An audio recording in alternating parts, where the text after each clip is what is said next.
Hey gang, thank you so much for joining me at Two Texas Lobsters React. And I'm alone today. My name is Trace, and as you can see, I've got some things coming up, some people coming in, and we're going to have some special guests here and there.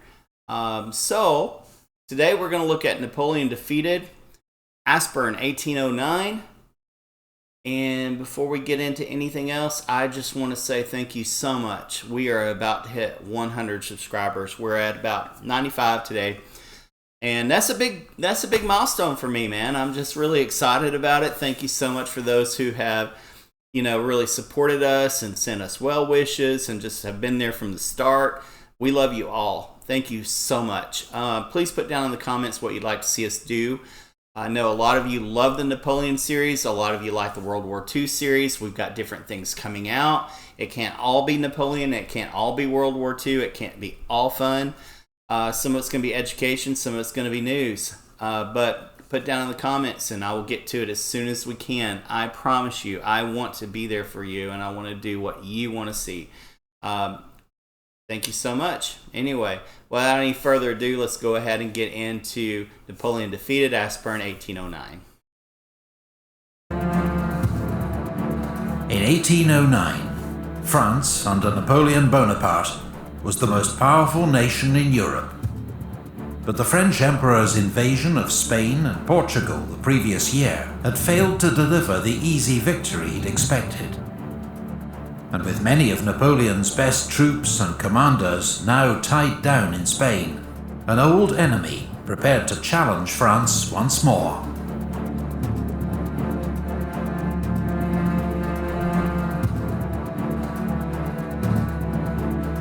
Austria had been preparing for war with France since her last humiliating defeat at Austerlitz in 1805. Now, with Napoleon busy in Spain, and a British promise of cash subsidies, plus a supporting attack in Northern Europe, it looked like the ideal time to strike. This time, Austria's armies would be led by Archduke Charles, Emperor Francis's younger brother. At 37, he was 2 years younger than Napoleon, but already had 15 years' experience of high command. And he was learning from past defeats. He'd begun to reform the Austrian army along French lines, copying Napoleon's corps system and introducing new infantry tactics.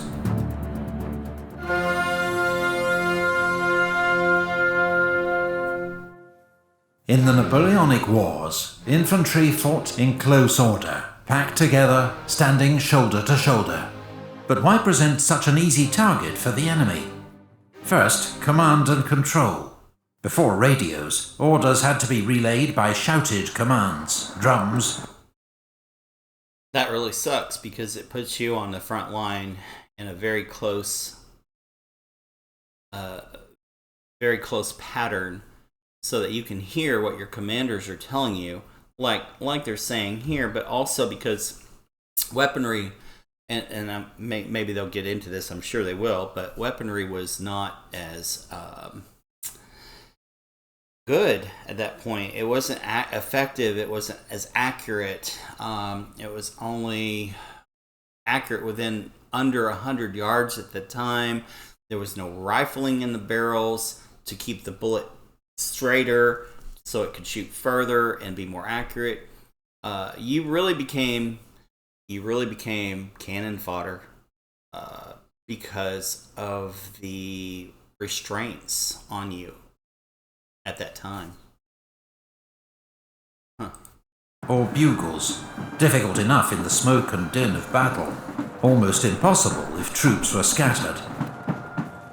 Second, firepower.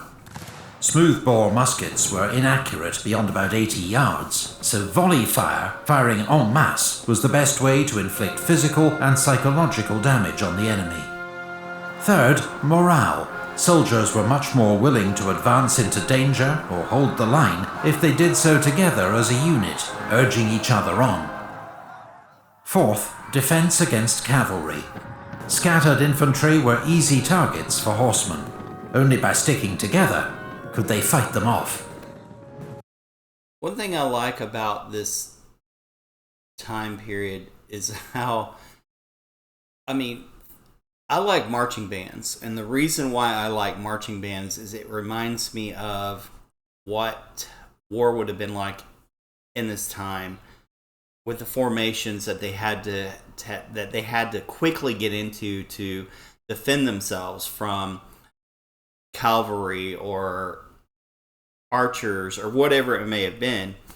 And I do appreciate what they had to do to protect themselves. As to now, we don't have to do those things anymore. We spread out, we find a tree or a rock to hide behind, and we shoot from cover. But these men, I would be shaking in my boots, man. Psychological, yes, I would be a wreck. I can only imagine the PTSD that these people had after a battle, and for the rest of their lives. The basic tactical unit of infantry was the battalion. A French line battalion had, in theory, 840 men, but in practice, nearer 500 to 600. Our example here has 605 men, a typical strength for a battalion on campaign. The men were divided into 6 companies, 4 fusilier companies, and 2 flank companies. On the right, the grenadiers, made up of the tallest, strongest men, often detached to form elite all-grenadier units. And on the left, the voltigeurs, specialist light infantry, used for skirmishing in front of the battalion. Skirmishers moved independently, used cover, and fired at will to harass and unsettle the enemy, while If I were in battle during this time, that's what I would want to do. I would hope that I would be chosen to do this, because you're not, you're going to get shot. I would expect you're going to probably get shot up, but at least you get to do it in a position where you can hide behind something, to where you can cause a little havoc, as opposed to like lining up next to your buddy just to catch a bullet in the gut, right? What would you want? I'm wondering right now, if you can put it in the comments, what would you want to do? Would you want to do this? Would you want to line up next to another 600 or 800 men just to catch a bullet in the stomach? What would you want to do? Put down in the comments below. And if you haven't already, please subscribe to our channel. Be a subscriber. It really helps us out a lot. Take this time right now while I'm talking to you. Go down, click the subscribe button, ring the notification bell, like and share our video, because it really does help get the videos out to other people. It helps YouTube analytics, discover us. We put a lot of effort, a lot of time, and a lot of thought into our channel so that we can bring you good entertainment, something that you can watch at home. Starting to sound like a PBS fundraiser here, but we have like 1,000 people that watch our videos. We have 95 subscribers right now. So if everybody could just subscribe, like, share, ring the notification bell, man, it would help me out so much. Anyway, without further ado, let's continue. Preventing enemy skirmishers carrying out the same task. Most armies also had specialist light infantry units for this role, such as the British 95th Rifles, French Chasseurs à Pied, and Austrian and Prussian Jaeger battalions.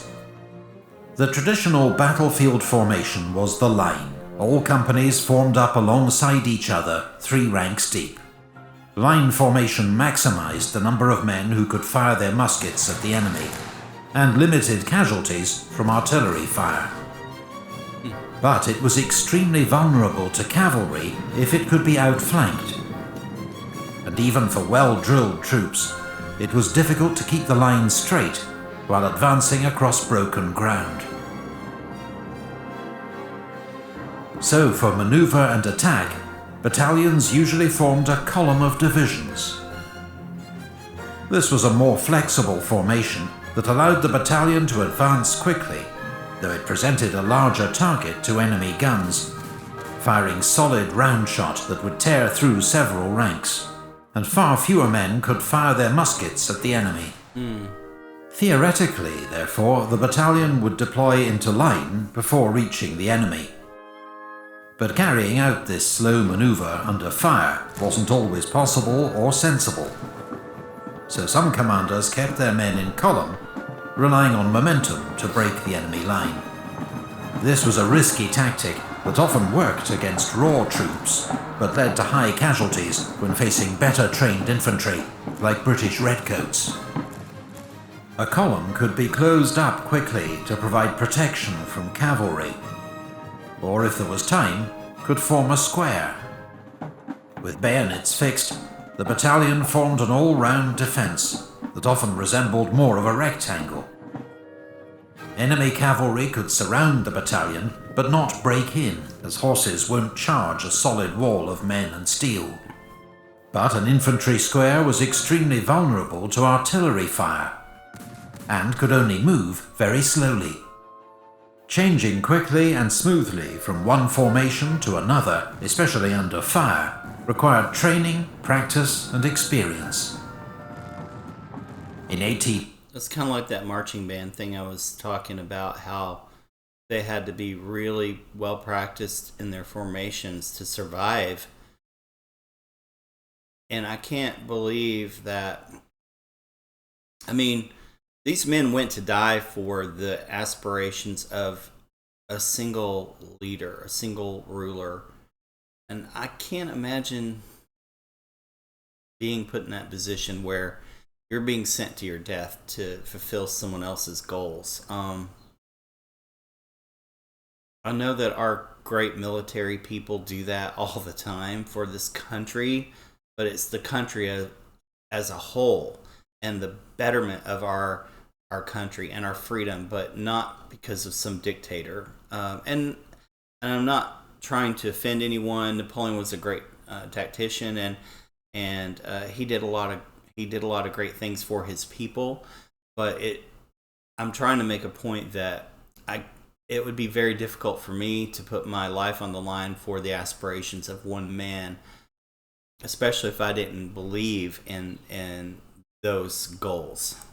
In 1809, the Austrian army began to use the battalion mass formation, crude but more suited to hastily trained conscripts. This was a dense column with limited firepower and huge vulnerability to enemy cannon. But it could quickly close up to repel cavalry using the same principle as the square, but without the complex drill, and was much more maneuverable.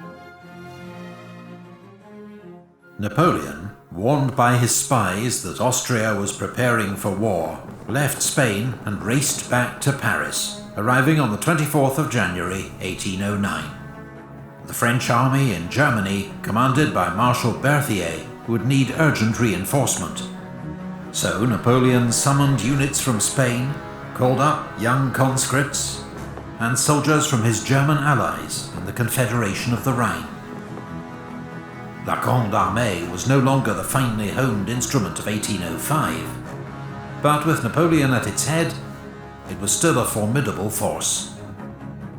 Archduke Charles ordered diversionary attacks in Poland and northern Italy, but launched his main attack against France's ally, Bavaria, on the 10th of April. It came a week earlier than Napoleon had expected and caught the French Emperor by surprise. Charles was relying on a rapid advance, but a last-minute change of plans, torrential rain, and a slow-moving baggage train slowed progress to a crawl. Marshal Berthier was a brilliant chief of staff to Napoleon, but an indecisive field commander. His forces were too widely dispersed, and Marshal Davout's Third Corps was dangerously isolated at Regensburg. Charles ordered his corps to converge and destroy it. But on the 17th of April, Napoleon arrived at Donauwörth to take over command. He immediately ordered Davout to withdraw from his exposed position. It was too late for him to escape without a fight. Davout's Third Corps was one of the best in the Grande Armée, and in a fast-moving battle across wooded hills, the heroes of Auerstadt threw back the Austrians. Despite the heroism of General Major Liechtenstein, badly wounded, leading his troops forward. Third Corps escaped the encirclement.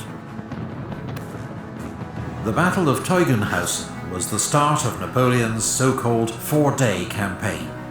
First, he used Marshal Lefebvre's Bavarian 7th Corps and a provisional corps under Marshal Lannes to drive a wedge into the Austrian army.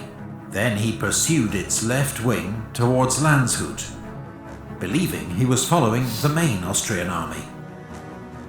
French troops and their German allies stormed the town's bridge to win a hard-fought victory. But Napoleon realized that Archduke Charles was not at Landshut, and that, once again, he'd left Marshal Davout to face the main enemy force. Sending Marshal Bessieres in pursuit of the Austrian left wing, Napoleon swung north, falling on the Austrian 4th Corps at Eckmühl. The French and their German allies won their 4th victory in as many days. But Charles's main force was still intact, and hoping to keep it so, he ordered a rapid retreat across the Danube. The French pursued, storming the walled city of Regensburg, which they knew as Ratisbon, with its vital stone bridge. Napoleon put Marshal Lannes in charge of the assault. When the attack faltered, Lannes threatened to lead the next charge in person, and his men, suitably chastised, took the city. During the siege, Napoleon was hit in the foot by a spent bullet, causing widespread alarm, but it proved to be a superficial wound. Stubborn Austrian resistance had allowed Archduke Charles and his army to escape across the Danube. Napoleon had cut the Austrian army in half, but both sections now retreated in good order towards Vienna. Napoleon led his forces in pursuit, detaching Lefebvre's Bavarian Corps to deal with a popular revolt in Tyrol, and 3rd Corps and the Württemberg 8th Corps to guard his line of communications. Charles chose not to defend the capital, which surrendered on... This is probably one of the most exciting battles that I've seen yet, just because of the maneuvering and the regrouping and the restructuring on both sides. There's a lot that this video is not telling us. I understand that, and a lot that we don't know through history, only what was recorded. But this is probably my favorite battle so far in the series. What about you? Put it in the comments below. The 13th of May, after a short bombardment. Instead, Charles and the Austrian army lay in wait across the Danube. Napoleon was now down to 80,000 men, facing 110,000 Austrians. Wow. Charles's army had fought bravely and well throughout the campaign, but Napoleon still had a low opinion of Austrian troops and decided to attack. Ooh, that's not a good idea. So, in my opinion, when you start to think poorly of your opponent, you start to become overconfident. You start to become... You start to think that you can take risks that you shouldn't be taking because you think poorly of your opponent, and that's usually when you get bitten in the butt.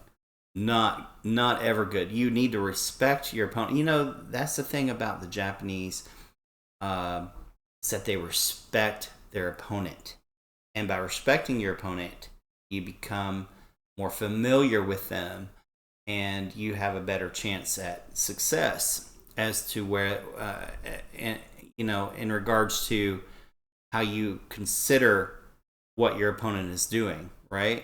You know them better, and you have a better chance to come out on top.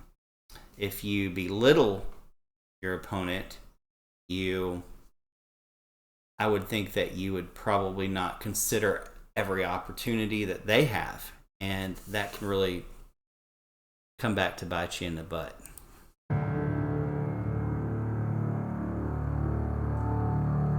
This is so good. I love this one.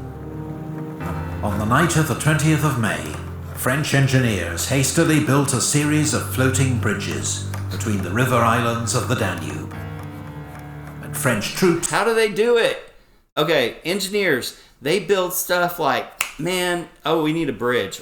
Let's do it overnight. We don't have a Home Depot or a Lowe's, but we're going to build that bridge. That is amazing. Began to cross. Golly, man. That just... By noon the next day, Napoleon had most of Massena's 4th Corps and his cavalry across the river, about 24,000 men and 40 guns, holding the villages of Aspern and Essling. Napoleon expected the Austrians to retreat once more, and that he'd only face a rear guard. But reports soon arrived that the entire Austrian army was advancing against him in 5 attack columns, 90,000 men and 300 cannon. Oh my The situation got even worse. The Austrians began to float heavy barges and obstacles downriver to smash through the flimsy French bridge. Oh, it's very smart.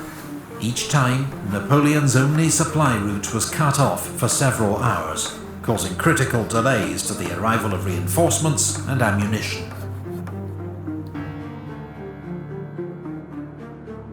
The battle began around 2:45 p.m. as infantry of the Austrian First Column attacked Aspern.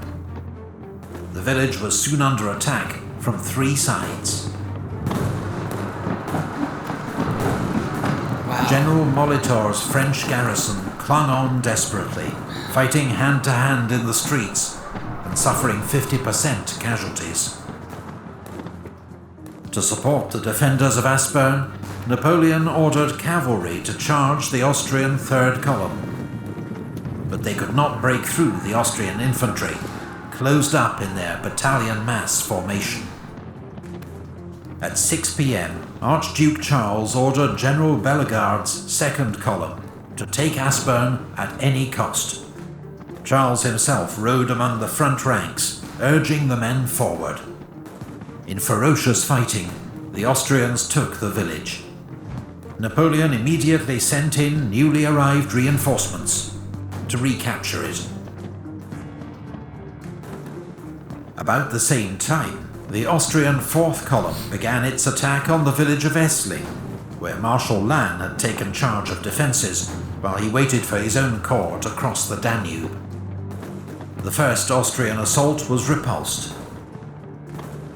The veteran French cavalry commander General d'Espagne led his cuirassiers in pursuit, but was hit by grape shot and died of his wounds. Wow.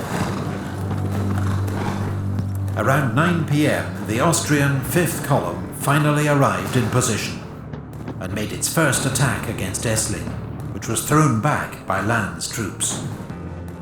As night fell, firing died out across the battlefield, and men got what rest they could among the dead and the wounded.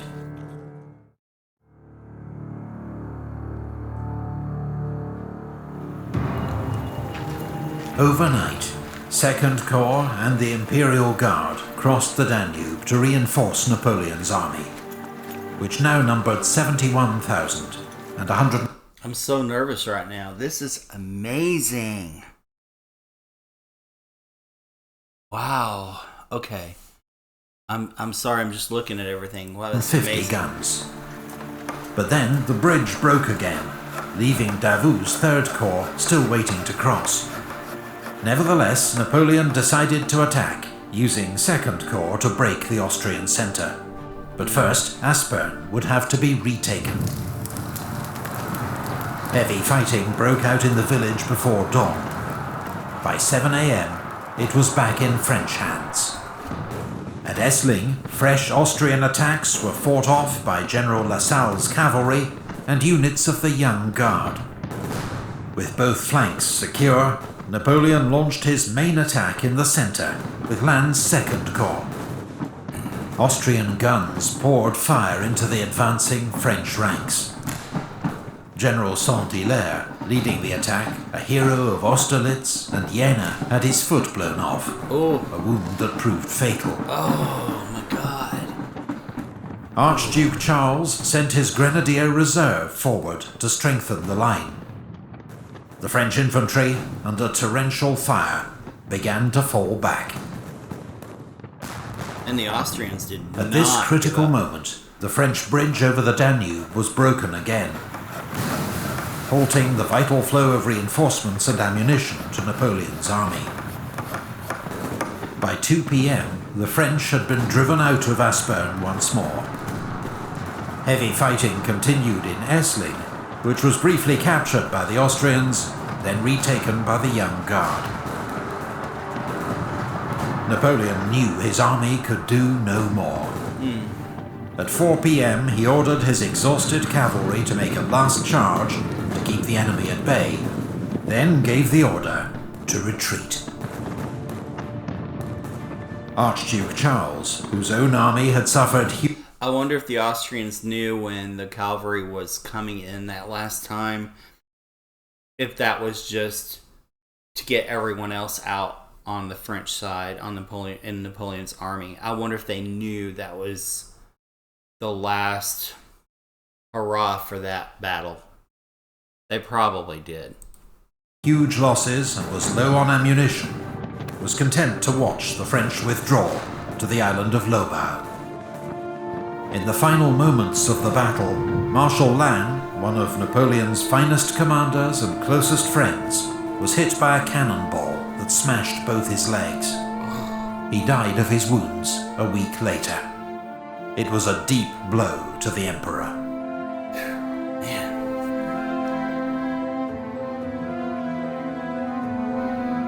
Man, Napoleon really took a loss here. The 2-day Battle of Aspern-essling was Napoleon's first major defeat, caused by his overconfidence and hasty planning. Both sides suffered heavy losses, and Napoleon avoided a much greater disaster only because of the exhaustion of the Austrian army.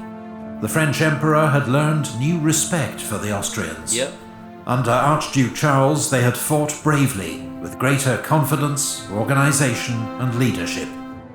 Within days of his defeat, Napoleon had summoned reinforcements to join him on the Danube, and begun planning his revenge.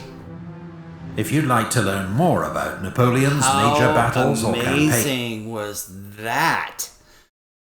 Wow, I'm nervous. I'm a nervous wreck, and I've got chills. That was incredible. I hope you enjoyed that as much as I did. Man, oh man. Oh, I can't wait to get on to the next one. Whew. History is amazing. Thank you so much for joining me at 2 Texas Lobsters React. And please, if you haven't already, please subscribe. It really helps us out. It gets more stuff out to people just like yourself who are looking for videos like this. And like I said, we've almost got 100 subscribers. And we want to start doing some giveaways. We've got some nice things planned, some laptops and Kindle readers and stuff like that we want to start getting out, but we can't do it until we get to a certain level of subscribership. So anyway, thank you so much. Please like, share, and ring the notification bell. We will see you next time.